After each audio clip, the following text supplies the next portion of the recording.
I run the business attire today. I had my jacket on earlier, but we've now reached the 80-degree weather in the Northeast here. So this is my get business done, and I'm so honored to officially kick off the Women's Leadership Council. Always, it is such an extraordinary group.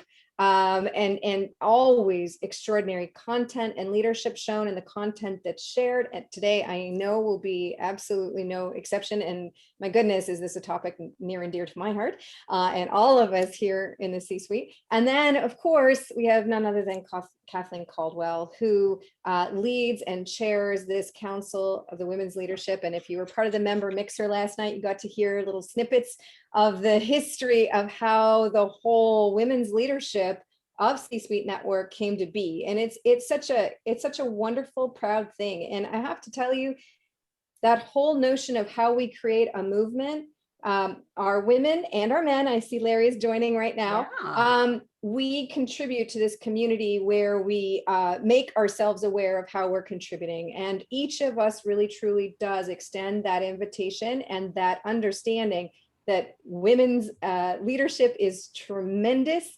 And we have this opportunity to really arm together and create the conversations that help us accelerate and deliver on the missions that we're on. So an enormous thank you to Kathleen for years of service in that direction. And I'm just so excited as we continue this movement that's being built here in the Women's Leadership Council over the next years, because this is the history we'll be sharing together. And Kathleen, if you haven't had private time with Kathleen, she is extraordinary in so many ways, and the leadership she's provided for decades in her own career, and then really focusing that in on great leadership and all of the different types of leaders that she works with, counsels, and advises. And so I highly encourage that as well. But Kathleen, thank you again so much. I'm going to hand things over to you. Thank you. Thank you. Very, very nice. And how about a round of applause? Take yourself off mute and let's give a big round of applause for Trisha Ben as well. Yes, yes, yes. Because we're all about the sisterhood here, right? And elevating each other in our sisterhood. So yeah, so let's get right to it, ladies. We have an incredible program today. And oh my gosh, this is a topic that's so important. And so our very, very aggressive agenda is talking briefly about why creating a movement in your personal and professional lives, I mean, and just in your life, why it's so important. Like, what's the tipping point? What's happening now? And of course, formally welcome Sheila Steinmark, Catherine Sellery, introduce very, very briefly, but briskly, our esteemed faculty and our members, and then get into just a very short sisterhood activation, because we're going to rally up and just do a synopsis of what did I learn? How am I going to activate it? Because in the Women's Leadership Council, we are all about activation. We do not have time, nor the bandwidth, nor the interest to have a lot of good ideas that just sit and simmer and do nothing. We are getting after it. Okay. So, but before I start, I could not continue without absolutely thanking and congratulating both Cindy Watson, Slavka Spark, and Nancy May for incredible programs. Oh my gosh. Cindy Watson led us an amazing program on negotiating for greater success.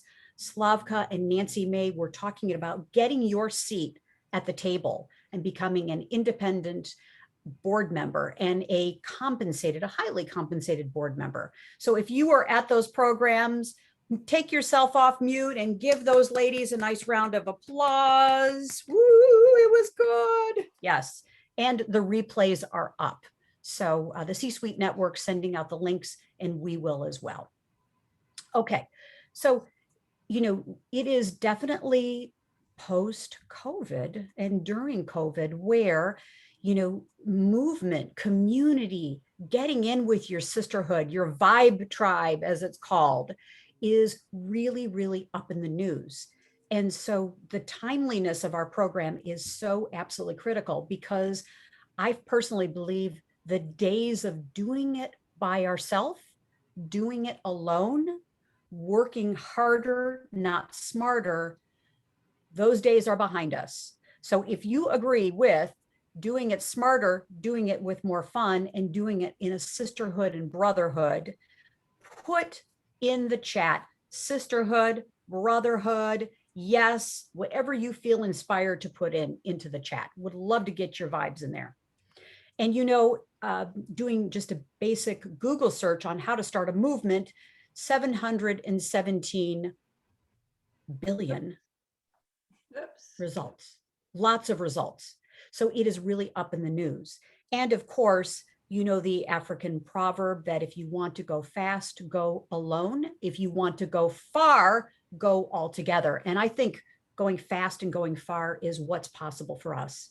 And let's create our own Beatles revolution. It's possible. And, it made me start listening to some of my old Beatles tunes they created a frenzy, they created a movement.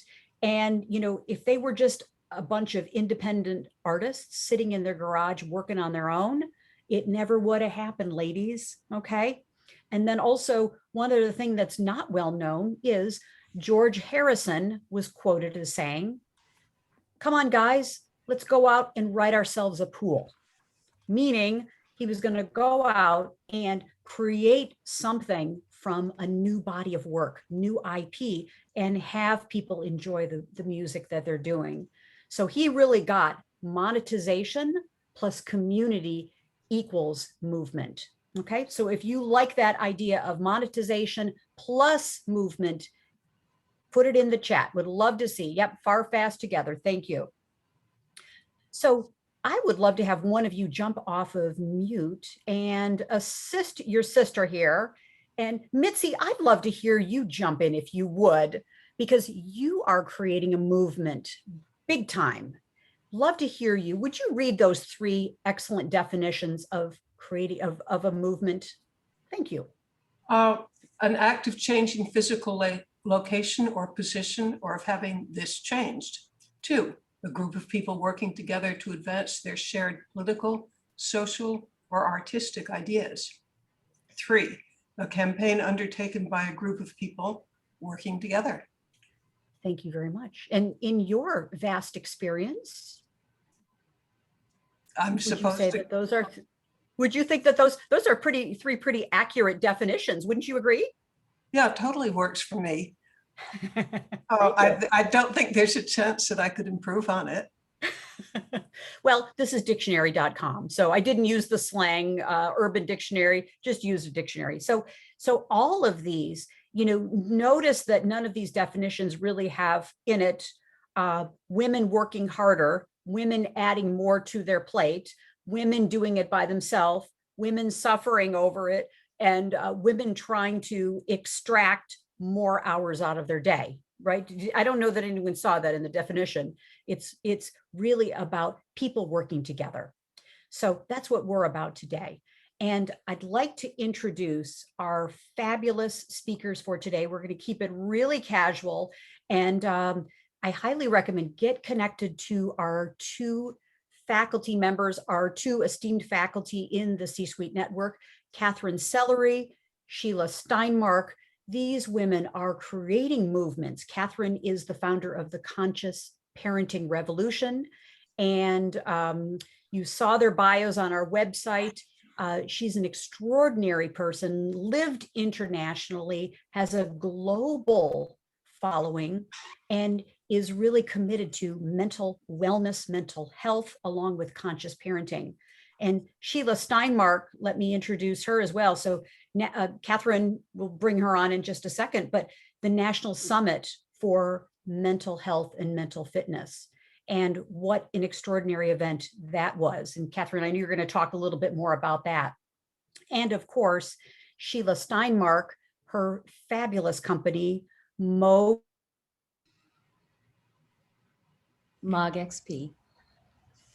And MogXP, the MOG stands for Marketing Operations Group. The XP is experiential. It's about having people interact with brands. Sheila, you've been in, yes, thank you. And you have been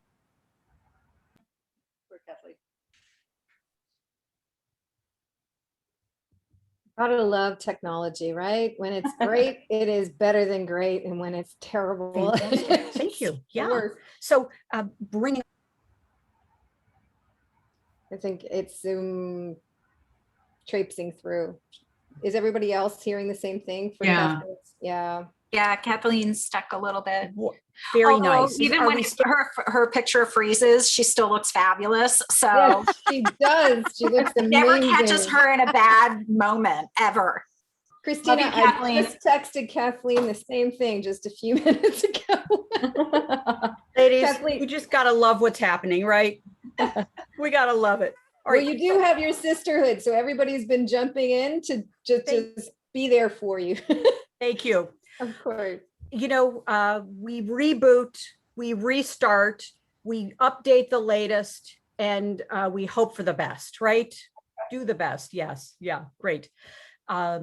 Okay. So Sheila, thanks for jumping in. And so we're going to bring our speakers up in a moment to talk about a couple topics here. And, you know, having an interactive discussion here. And what I'd like to do is take us off the screens, but start the conversation about, you know, the winding road from an inkling to an idea to a movement. And so let's bring up on the stage both Catherine Sellery and also Sheila, and let's spotlight you to just mention, you know, start talking about how did you have the idea for, you know, the different movements that you've created. How did it all start from an idea to an actual movement? Great. Thank Feel you free to so jump much. in. Yes, please. Mhm. Yeah. Shall I go ahead and jump in? Please jump in. I don't know if Yes. there's any, you know, order that you wanted it, Kathleen. I'm Yeah, happy to follow yeah. your protocol if you have one. Okay, so I'm really excited to be here and to meet everybody and to talk about what was near and dear to my heart and continues to be near and dear to my heart. This was a very spontaneous thing that happened for me. It wasn't like it was planned out. It just all occurred because of an incident that happened at my daughter's school. And so I want to just share my screen for a minute and talk about what that was. So this is the website we created for the America Meditates event, which was held in Denver, Colorado on July 24th, 2019, and became the largest meditation in US history. And it was definitely done through collaboration. But it started with a spark, and the spark really was my story. And so I just wanted to share that. Hi, my name is Catherine Sellery. I grew up in Colorado. I have been away though for 30 years. I've been living in Hong Kong and raised my kids there. They were born there. We just started coming back to the United States because my daughter was starting at USC last fall. After we dropped her off, within 2 months, I got a message from USC that there was a suspected shooter on campus. I was that panic-stricken, horrified mom looking for her daughter, who I couldn't find for a few hours. And I was so relieved to find it was a false alarm. It catalyzed me into action. This was no longer a problem out there somewhere. This was a problem that touched my life. And I know that we're all concerned about this. And we're planning a national mental health and mental fitness summit and inviting thought leaders, change makers, influencers to all come together and share their gifts, their ideas, their innovation. A lot is being done. We've even added on a policy day after the summit for some of our policymakers to figure out what the collective wisdom was and how can we integrate that into policy with funding mechanisms. A holistic body, mind, and spirit approach that brings in everything from our education to our mental health and our healthcare professionals to our policymakers and to our business community, because we're all affected by this. And of course, our families. So all of this is going to be integrated at the summit at East High School, July 22nd, 23rd, and 24th. And we're going to culminate in City Park on the evening of the 24th, actually from 4 to 10 p.m. And it's going to be a summer fete. It's going to be the America Meditates. We get to meditate on what we've learned over the last 20 years since the high school shooting at Columbine. We get to meditate on what we as a community need to do with each other to support each other. And we get to meditate for peace in our own hearts, our own families, and to bring us all together. A rising tide lifts all ships. And this is our opportunity to do that. So please join us in the park. Let's all come together and do this. Welcome.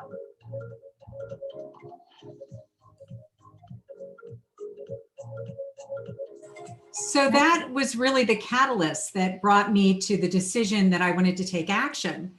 And all I had was an idea, and it was brought on by a personal situation that scared me. And I'd been away for so long that I was really shocked, because it was a newsreel to me, but not a lived experience as it was for people who had been in the United States. Whereas the experience for us in Hong Kong and my children going to school there, that tragedy didn't happen and hasn't happened in Hong Kong. So there was a completely different ecosystem. And I just chose one person to address first as a request. And I went to a world-renowned meditation leader named Sri Sri Ravi Shankar. And I asked him if he would come. And he said, I will come. And from there, he contacted Michael Beckwith, and he contacted other spiritual leaders and rabbis and imams, and he started to support. And then I had seen someone in Argentina bring 100,000 people together in a meditation. And I said to a friend of mine, I need to know him. And she said, I know him. I'll introduce you to him. And his name was Fernando. And I called him in South America. He'd never heard of me. I don't speak Spanish. I had to get a translator. And I said, Fernando, I want to bring that kind of community to Colorado. It's the 20th anniversary of the Columbine High School shootings this year. And I've just gone through this experience. And will you come and help me? And a complete stranger, honest to God, came and lived in my guest house and spent a year with me building this event. And then we brought together more people, and we brought together more support, more sponsorships. We started, an old friend of mine is a US congressman in the state of Colorado, and I called up Ed. And I said, Ed, you're the co-chair of the Gun Violence Task Force in Congress. I need your support. And he said, I'll be there. And he came, and then we got the newsreels going, and then we got the support of the community. And then we started creating other affiliations with NAMI, Mental Health Colorado, Mental Health America. And it just grew and grew and grew and grew.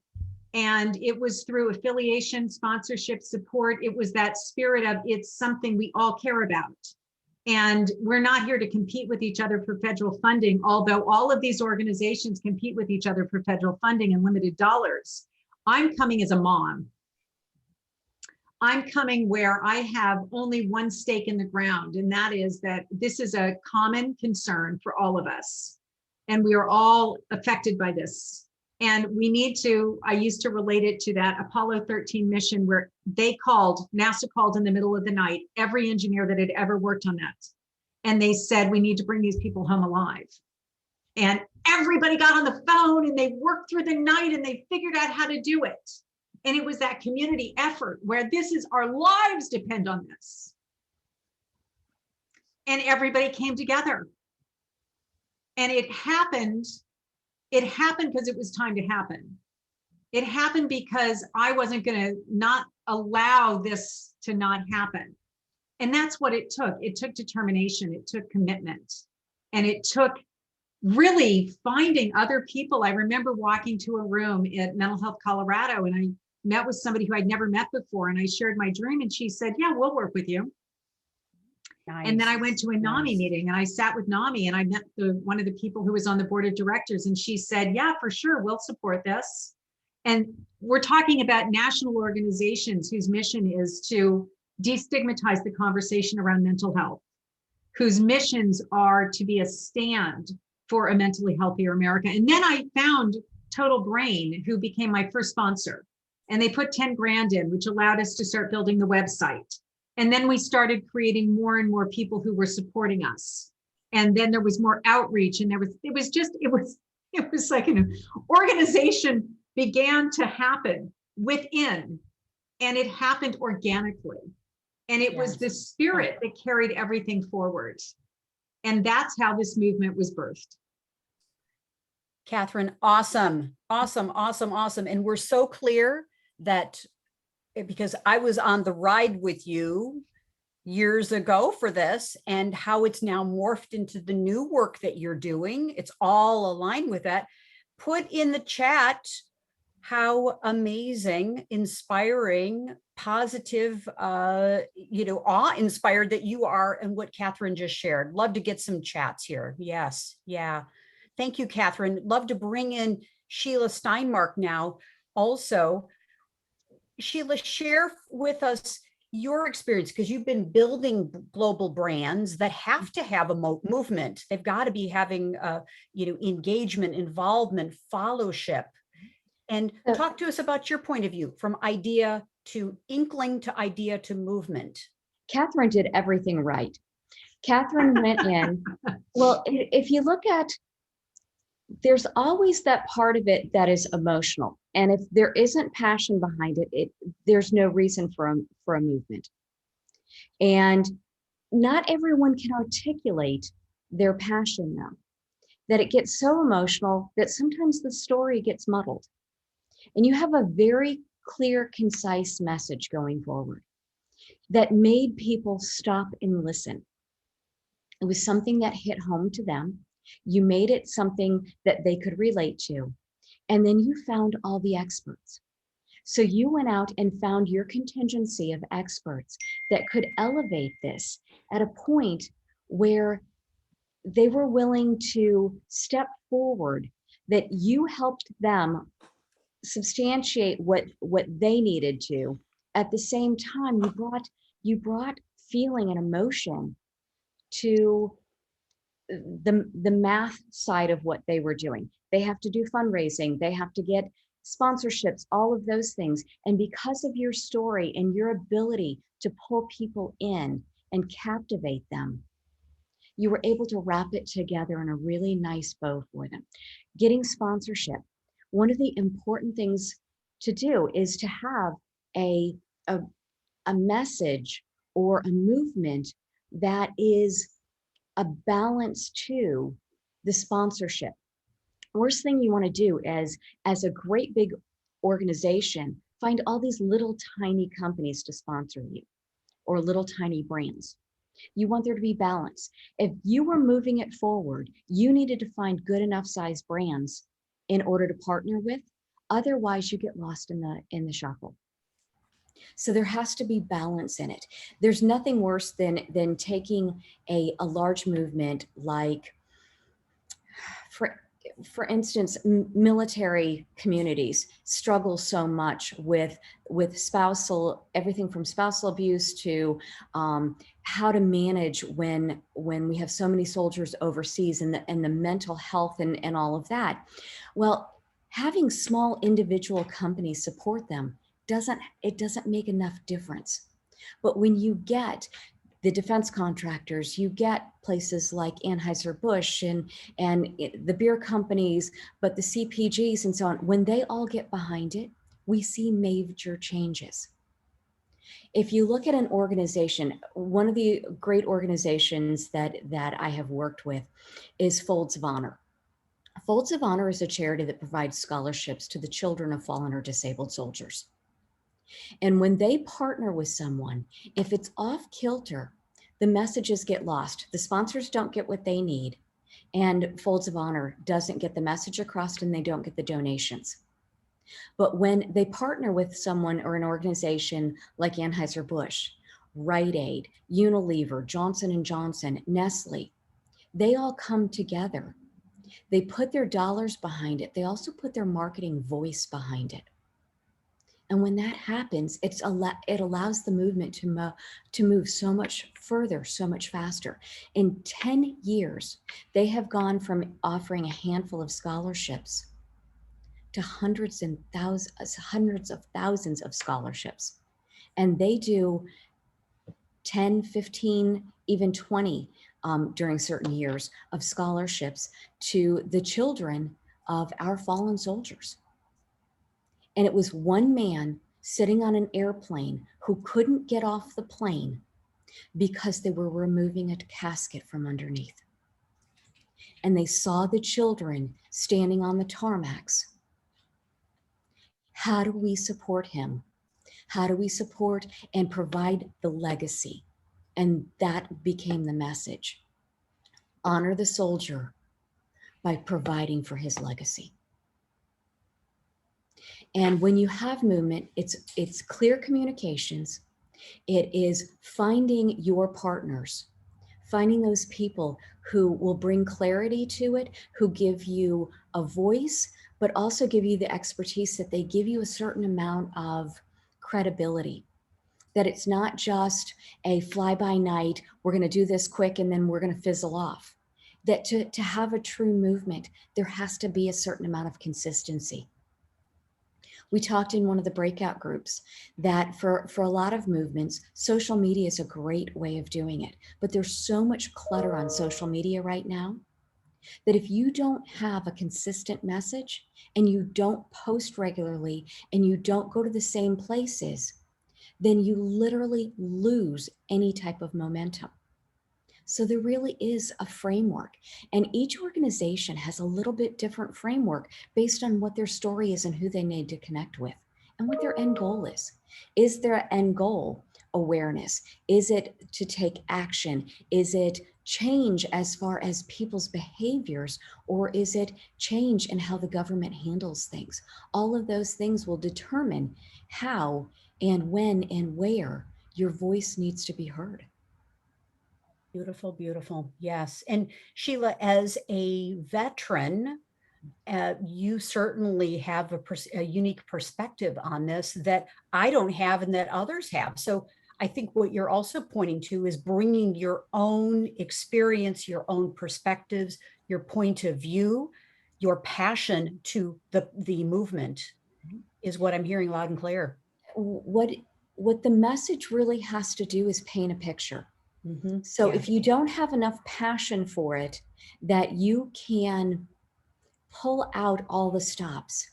For me, it was Dan Rooney describing the look on the children's faces as the casket was being removed and the respect everyone felt sitting on the airplane. For Catherine, it was you telling the story of your panic of not being able to find your daughter.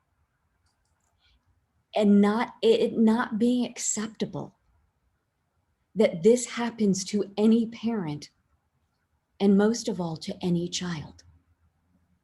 And when you articulate it the way you do, and you bring in the experts and bring the energy of all of those people together, you're not standing alone, you're not bandwagoning, you are truly telling a story, you're sharing it, and asking people to join you on your ride. Sheila, thank you. Beautiful. Wow. So let's bring in Christina DiGiacomo. You had esteemed faculty, you had a question you wanted to ask, and we're going to also then move into, strategies to keep a movement going. Once you have an inkling, you have an idea, you see that it's relevant and you're passionate about it, like what's the next step to move it into growth phase? Christina, you have a really super great question. Jump in, please. Thank you. Thank you, Catherine. Thank you, Sheila.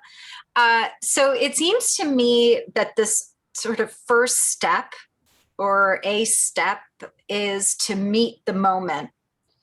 And I was wondering if you could maybe just sort of expand on your experience around meeting that moment, or how you knew you could meet the moment. It feels like it's such a rich point of inflection in what sparked both of you. And I was hoping maybe you could just elaborate a little bit. Sure, I'll take the ball first. What I would say is that, it's that knowingness, right? It's that sense of something within you that knows that this is yours to do. And, I know that was part of my journey, was thinking, oh, somebody else is going to take care of this. Like there's somebody else out there that's doing this. I don't need to be involved. I don't need to step into any leadership of my own. And it was when it was just so personal to me that I couldn't wait around for other people. I couldn't rely that somebody else was going to take care of this. Because once it became my family, my daughter, my life, it became personal to me. it wasn't out there somewhere anymore. And that's when I just really, there wasn't a choice anymore. I know that sounds silly. Of course, we always have choice, but we know when something's the only thing you can think about anymore, that it's yeah. not a mistake, that it really is yours. And that, that's what, I think we call the big magic, right? It's that sense of, this is mine. I'm the one who has to step into the leadership. I can't just keep waiting for somebody else to do this as if I don't have a responsibility. And that's when I began to look at my own sort of like, what's in front of me? Who do I call? And so that's where I made a point of getting on the phone with Ed Perlmutter, my ex-boyfriend, US Congressman, co-chair of the Gun Violence Task Force in Congress, who I can always get on the phone with. And I said, you get to come to coffee here tomorrow. And we get to sit and talk about this. And I essentially locked him in my house until I got a clear, absolute, I'll be there and I will support you and I will help you get this through Congress. I'll support you in the corridors that I walk in because your mission is my mission. And that was a lot of it, was finding the people with whom my mission was their mission. We were all on the same song sheet. We were just singing different notes. And then it just expanded and expanded. And would you mind if I share my screen again, Kathleen? Would that be okay? Absolutely. And I'm mindful that we're going to talk also about strategies to keep this movement going, and then also landmines on what stops a movement, and creating a mini roadmap for each of us on how do you take your ideas and create a movement. So yeah, please feel free, Catherine. Yeah.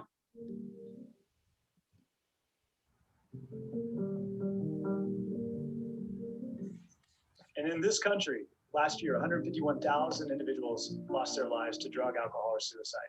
Preventable causes. We have a crisis in this country.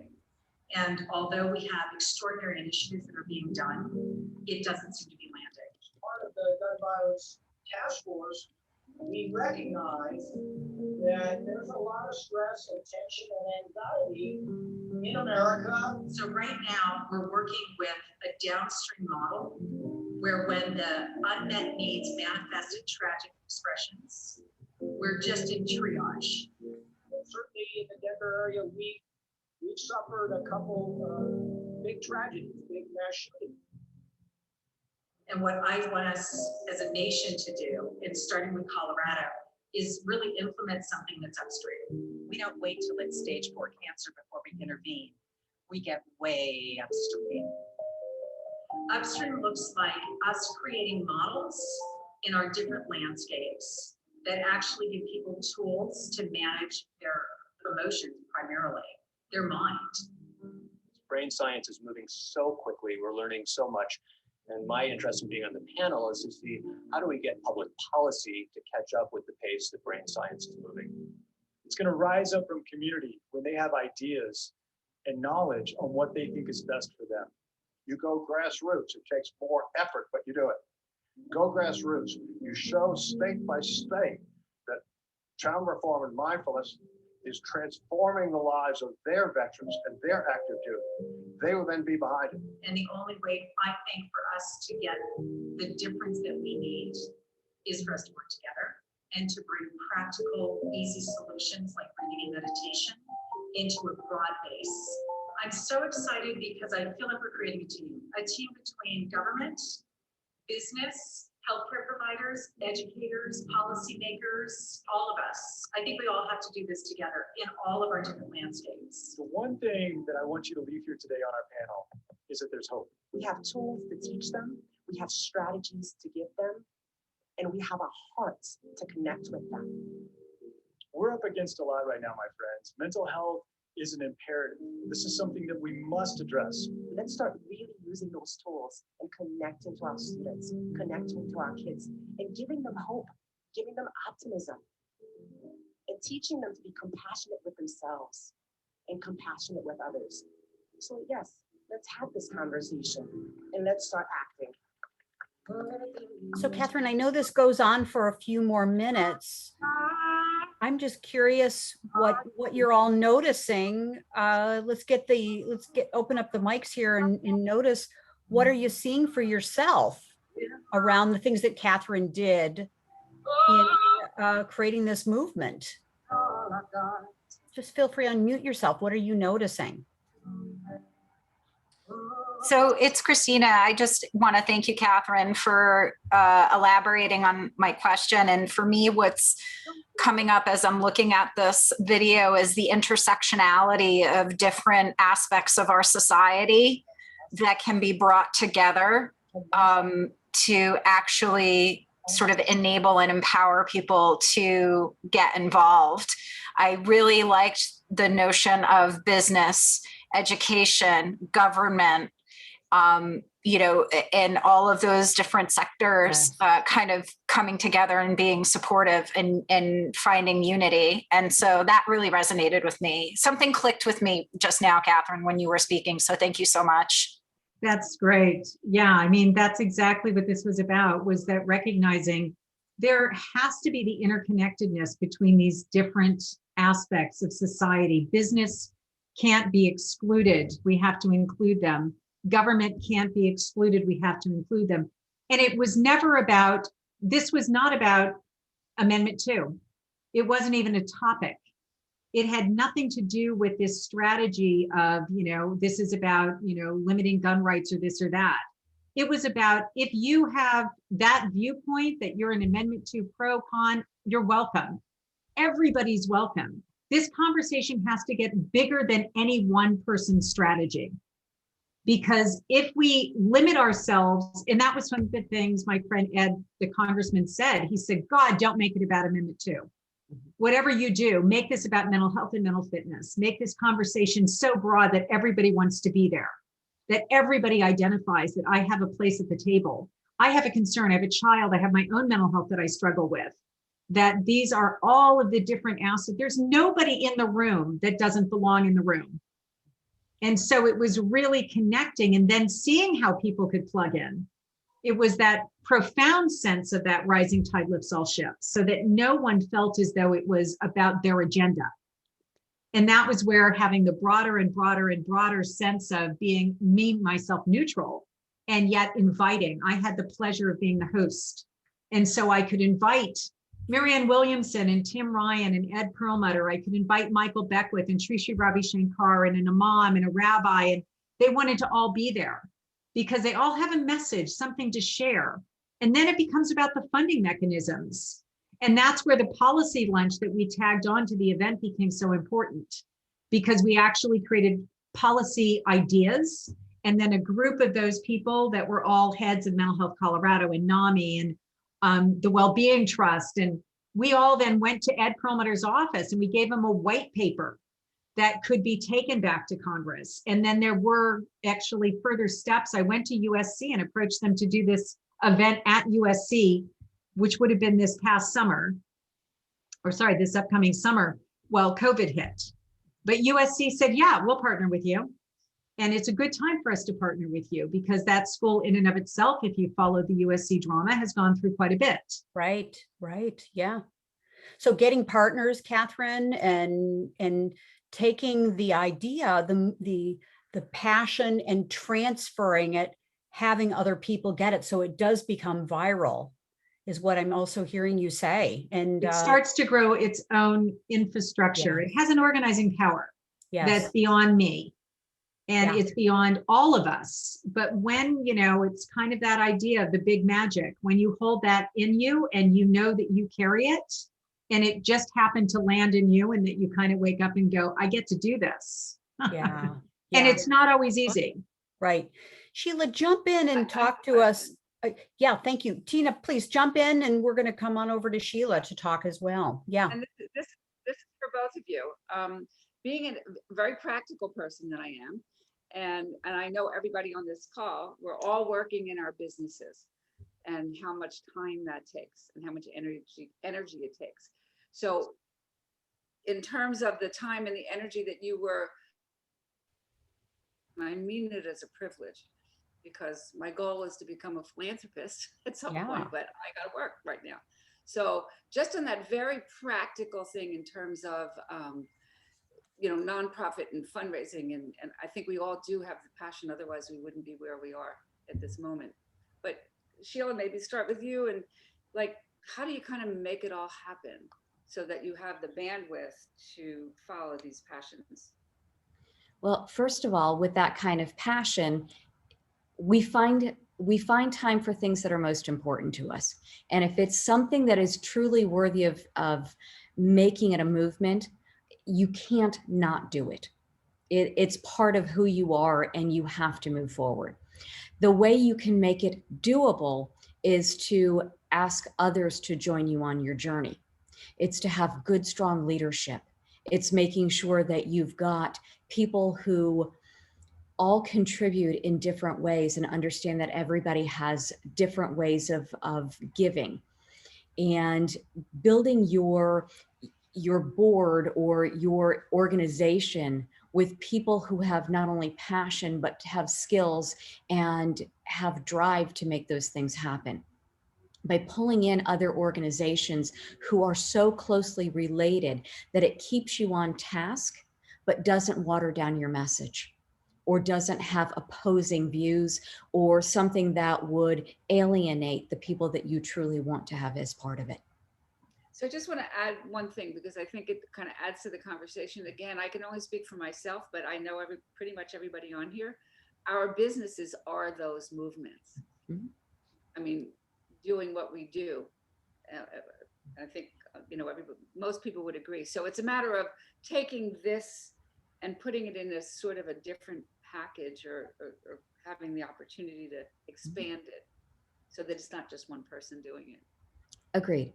I think is what you're saying. Yeah, and I'll jump in that, I mean, the C-suite network is a perfect example of a movement. The Women's Leadership Council is a perfect example of a movement. And for each of us, and it's that mindset shift, but also the action shift of I've got to do it all, and into this transfer of the unknown of, if I let go, what's going to happen? And can I trust that, I've got people that get what's in it for me to participate. And it's that pivot. And perhaps quickly, Catherine, you could also mention, and Yeah, Sheila, thank you, is Kathleen. that very quickly, like that turning point. Yeah, and I appreciate what you're saying, Tina. So to answer your question, it took all of me, and I'm talking 20 hours a day for a year. It took everything I had. And I got to wake up and choose it every day. And I did. I chose it day after day after day. And it wasn't clear. I had no idea where everything was coming from. I had to trust. It was like one great big free fall. And yes, my conscious parenting revolution was put on a back burner. And it wasn't that I was building the conscious parenting revolution, but I was building something that absolutely relates to the conscious parenting revolution. But it was almost as though it had to happen. That's all I can say. It was not me, it was beyond me, but yet it was through me. But it had to happen. And it was something that I just was not going to turn down from. And there were times when Fernando and we were like a married couple. And this person who I didn't know, but I knew he knew how to build huge events. 100,000 people in a park in Argentina year after year would come together in an America Meditate event for South America. He was the single largest event planner in South America, and he knew things that I had no idea how to do. I could never have done this without Fernando. I could never have done this without the International Association for Human Values, who sponsored and invited me to the United Nations and introduced me to people at the UN I would never have had an entree to. To build this on a global scale with the contacts and connections that went far beyond my own Rolodex, of which I have a very substantial Rolodex, I could never have done. And it became so much more than me. But yet it informs everything, and the conscious parenting revolution is a part of it. But this was a bigger part for which I was simply a part and a player. We call it the choiceless choice. It was. Right. Yeah. Right. Thank you. And Sheila, you practically talk about, I know, enrollment and the practicality of we've talked about this, is getting the business part of it, first and foremost is this is not an overnight deal. Sheila, please talk to that because you've got a particular point of view on the rational business part of it. Absolutely. Yeah. Some movements are going to be just people and organizations. Others will have backing of business, and some of them will be started by business. So I had the pleasure of working with companies like Ben and Jerry's, Next Generation, Methods, those types of companies that it's part of their core.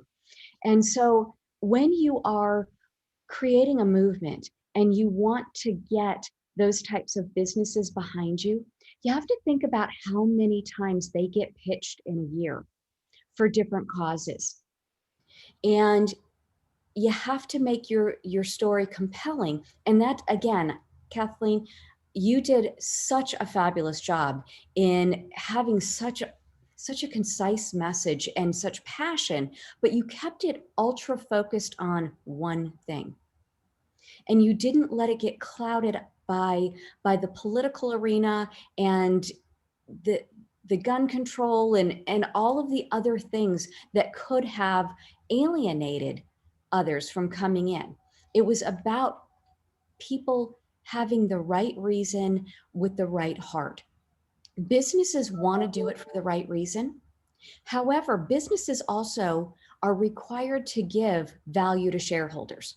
And so, well, I love that you do it sheerly for passion. I have clients who come to me and say, okay, how do we do this? And what do we do? And, will it matter? And the big question for them is, will it help us or will it hurt us? We want to do it for the right reasons, but what does it do to our shareholders? What does it do to our consumer base? All of those things are things you have to look at. And if you're looking at a movement where you want funding, it means you want corporate dollars, which means you have to keep it at something that is not going to polarize people, but you still want to stand for something. You can't water down your message so that it doesn't stand for something. But you also need to make sure that it is about change, that there is a goal in mind and everybody's looking to the same goal. And when you get different organizations who try to water it down by having their own agendas, that's where the movements fall apart, because people don't know what you stand for. There can only be one clear message. And brands will not get on board unless it is very clear and it matches their consumer base and their company culture. So when you are looking for those types of sponsors, don't just do the shotgun approach. Physically look through and see who their demographics are. For you, Catherine, it would be companies like Procter & Gamble and Kellogg's, and because they have such an affinity to families and for children and moms, that fits. For others, Ben and Jerry's, it's about a younger demographic who are looking at saving the world and on the environment. And I'm not trying to put them in boxes, but when it really comes down, it has to be a match.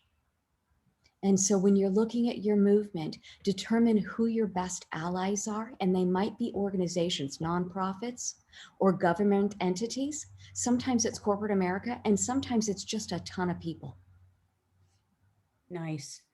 So as we complete here, and we're going to go into some call to actions next, and if it works for all of you, you had your breakout sessions in the very beginning. So I think we can just activate this by asking Catherine and Sheila, and then we're going to turn the the podium over to all of you ladies for next steps. So Catherine, if you would perhaps, both you and Sheila, share with our community, and we say hello to all of the men and women that are going to watch the replay. Thank you. Is, what would be the two things that you would say to as a next step? We've got ideas, we have a certain amount of time, we've got to be sensible about, our fiscal responsibilities, but we also have a passion, we have an idea. What would you say are some two steps that each of us can take as a result of our time in the Women's Leadership Council to turn that idea into a movement? 2 steps. 2 steps. So, I Only mean, I 2 can steps. I'll just speak from my own experience. What it took was having that burning desire inside, and then just really being with, okay, who is the person that keeps coming into my mind that I need to speak to about this? So in the case of knowing that if I could enroll Sri Sri Ravi Shankar, who's a world-renowned humanitarian who negotiates peace in the Middle East. I mean, he is not an easy man to get on the radar, but he is someone that I can get to. And so I thought, okay, I know who I need to speak to. I need to get that person to hold my vision with me, to get me in front of him so that I can carry my passion that I know will touch his heart, to get his yes. And that was my first thing, was to know who is my first big name that I need to get enrolled. And I need to get that person's yes, because the minute I have his yes, now I have 2 people in alignment. Right. And then it was a matter of getting the highest person in politics that I could get to, who happened to be an ex-boyfriend. So that one was easy. So I could get Ed enrolled. And it just was so good that he was the co-chair of the Gun Violence Task Force, and that it was his responsibility to come to Congress with ideas around this very issue. So I got Ed involved. So now I've got 2 people standing with me. And it just became like building a building. And as I got people who cared and had passion for this, then each of them opened up their worlds. And it's organic. It's like then you're actually taking care of a garden and trying to continue to just manage things in a way in which everybody gets to take ownership, so that it's their vision and my vision and our vision, and it's all collaborative. Beautiful. Beautiful. Yeah. And that's one of our major philosophies in the Women's Leadership Council, is coming from not just we or me to going to we. What is it that we can do together? Yeah. Thank you. And Sheila, how about you? 1 or 2 next steps, takeaways from our time together? I think Catherine was spot on with the build your tribe and get organized. Yeah. The building your tribe, getting organized, have a clear, concise message. And at that point, it's consistency, making sure that what you do is on a regular basis, it is consistent, that the message is always the same, the focus is the same, and you just look to grow it and reach more people. Bravo, bravo, bravo. Okay, so unmute yourself. Let's give our awesome colleagues a round of applause. Woo, yes. You know, it's very clear we could keep on this topic. This is like a half-day workshop, right, ladies? Half-day workshop. But the whole purpose is to get us activated and to start thinking and to start taking the next step. And the next step could be thinking about, and this is so important, is, you know, what it is that we can do together. And so you've all got your packs, you've got your tribes, you have your communities. So identifying who are the key people that moves it from me trying to do the movement to now we, and then to us, the next step. So identifying who those key people are. And the thing that I really find so important is to whiff them. What's in it for me? Why is it important to them to be part of this? And both of you, Catherine and Sheila, mentioned this, talked about it as well. So, you know, the other thing that I also am such a fan is, you know, Wonder Woman, she didn't do everything by herself. You know, she had her council and her sisterhood. And so, you know, thank you for being part of the Women's Leadership Council. And big things are happening. Become an official member. We'd love to have you do that. It's just an upgrade to your current executive membership within the C-Suite network. We have a promotion to become a founding member. We want you. We want you to be part of this. And I want to showcase you, because this is how we're growing our movement, is by me showcasing you and what you're passionate about. And so as we complete here, I must tell you, and Thank you so much, Catherine. Thank you, Sheila. Take yourself off mute. Let's give our esteemed faculty, these awesome women. Thank you. Yay! Love it. Yeah, That that was was so great to fantastic. be here, you guys. Yeah, Great. it's definitely possible. It's definitely possible. But the key is we've got to be disruptive to make it happen. And so next month on the Women's Leadership Council Council Day, our interactive gathering, we have 3 of our faculty members who are going to lead the program. I co-founded a non-for-profit. And so on June 3rd, it's our annual fundraiser luncheon. So I'm going to be over participating in that. But I asked for help, and help, expertise, sisterhood is there with Lisa Levy, Susan K. Younger, and Christina DiGiacomo to talk about women leaders. Let's be disruptive. The program is going to be extraordinary. You do not want to miss it. So it's going to be highly interactive. We've been going through and preparing for this. The source of this topic, may I share with you? And I'd like to ask, how many of you were on our International Women's Day event back on March the 8th? Yes. Annalie, I know you were on sharing International Women's Day. The seeds of this program on June 3rd were germinated on that International Women's Day discussion. So being disruptive, and I hope you'll all join us and invite a guest. And then of course, finally here, our big announcement, we're going to have our first in-person gathering at Bob Pizzini's iFly, Virginia Beach, Virginia. Save the date. We're working on the details of the hotel and everything right now. Saturday, October 16th to Sunday morning, the 17th. We're gathering together. We're going to do an iFly experience. We're going to have some workshops. It's going to be super great. Lots of sisterhood and the beach. Okay. How can it get better than that, right? Yes. So as we complete going around the room, I'm just curious, what's your one word takeaway, your one phrase takeaway from today's session in lightning speed? Who'd like to go first? What was an insight that you got from today? Love to hear your voice. Insight, next step. My word is spark. Thank you very much, That's the Christina. word that's coming up for me. Spark. Woo! Yes, excellent. And by the way, all the information about everything will be sent through the C-Suite network, and then we're going to set it out in the Women's Leadership Council. So yeah, Christina, thank you. Spark, you sparked that question. Good. Trisha, Andrea, Annalie, Joan, what's a takeaway that you would love to declare for yourself?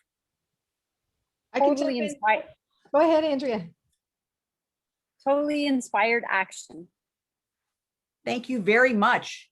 And you've got a big mission, lady. We know that. Good. The word that came up for me, that it is a calling. It's something that we don't necessarily know about, how it will evolve, what to do. We're almost always with one foot someplace else. And yet we follow it, it comes from a deep core call. That's what I can relate to. And, it was something you could not say no to. It was so strong. You cannot not do it. It's just what it is. Beautiful. Filled with a lot of love, right? Mm-hmm. Yeah. And faith. I love that, Annalie. I couldn't bring it to one, but passion, commitment, and consistency were 3 really big themes that came out of what Catherine and Sheila shared, and it fits perfectly with the calling, Annalie. I love that. It is a calling when you want to make a difference in the world. Beautiful. Joan, Dr. Kelly, Christina, jump in. Your takeaway from today. I'll pop in. This is Dr. Kelly. Yeah, thank And you. first, I just want to thank you, Kathleen, for putting this on. And Catherine and Sheila, you are just absolutely amazing. And my biggest takeaway is the passion, right? Like passion really drives that purpose. And I'll tell you, when you get a woman who's unleashed with a passion in her belly, anything becomes possible. And when we can gather in sisterhood and support and uplift one another, like this is how it's done. I can remember for years, I was a lone wolf in business and it was exhausting. And so really just leaning into the sisterhood and supporting one another, we all have passion in our bellies. And so that's the biggest thing. And both of you are so inspirational around that. So thank you. Thank you. Thank you. Great insights. All true. Yes. Yes. Joan, and then parting, Christina, you're going to jump in as well. Yeah. All right. So it's the importance of sharing your passion Mm-hmm. and enrolling people in what you're trying to accomplish. And also for me, it's, you were willing to work that many hours a day. I could not do that, not at this point in my life. And so for me, it's a matter of trusting that whatever I need will show up, and go with, really pay attention to that inner direction, so that when something shows up, I get the message.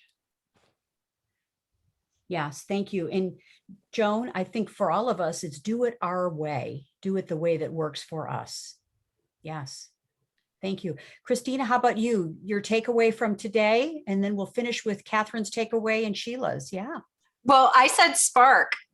That's right. I just wanted to hear it again. Maybe it was that unforgettable. It was that forgettable, was it? I'm just kidding. I wanted to hear it again. Right. Good. Well, here, just to kind of elaborate on that, the whole reason the next presentation, Women Disrupt, came together was because of a spark.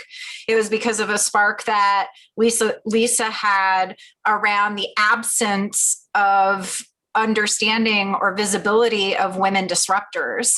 And then of course I flew in like a jet plane on that topic, and it just all sort of came together. And now it's become something that, we're really excited about and wanting to share, and who knows where it's going to go, and who knows how it's going to snowball. And I think what Sheila and Catherine have offered today is a roadmap and inspiration, just to even do that and kind of see where it goes and just take it as far as we can. So, that's what else I have to say about that. Thank you. Thank you. And Tricia, you were on that International Women's Day call, and we were recounting the most influential women in our lives and how that idea has morphed into what it is with ladies, women leaders. Let's be disruptive. Awesome. Mm-hmm. Yeah, good. So Catherine, parting comment, Sheila, parting comment as we finish up here. Yeah, so it's been wonderful to share the journey with you, and I'm so glad all of you were here and I've gotten to know you. I sent a private message to Sheila saying, God, I wish I'd known you then. And I wish I had been able to. Wow. I wouldn't have to learn how to build the plane completely on my own with, whoever, the force brought to me. But yeah, it's interesting, just thinking about the movement forward and how things move forward and how it's moving forward, and the number of associations and friendships and connections that were built at that event that have gone on to become other things. For example, one of the people there, I met at the United Nations, and she flew in to be there and to talk about her mission, which is a nonprofit helping traumatized women in refugee camps. And I loved her work at the UN. I attended her private breakout group at the 64th Commission on the Status of Women in the World. My daughter went on to build her an entire group of support people who are helping her now. And they're all volunteers. Awesome. And she's got an army of them from USC. And as a result of that, she's blowing up and she's getting bigger. And it's all organic. It's all like life just wants people in a room together with passion, care, and commitment. And then they make their own, connections, and seeds are planted and things are developed and they grow. And it's just out of all of that. And so just knowing that the magic is just ours to shepherd to a certain extent, and then it just takes over. Thank you. Oh my gosh. We never know what'll happen. Thank you very, very much. Very much. Sheila, parting comment? Never underestimate a mama on a cause. Yeah, right on. That we as women, men as well, that if you have a cause and that burning desire to make change, that amazing things can happen. And it doesn't have to be about taking the limelight. It doesn't have to be about all the garbage that happens in the world that people pile on, but to literally have a clear voice and a clear mission for change for the benefit of all of us. So Catherine, congratulations on all you've accomplished. Thank you, Sheila. I really appreciate that. Yeah, and that's all it was. It was just passion and commitment. It wasn't, didn't know a clue about what I was doing.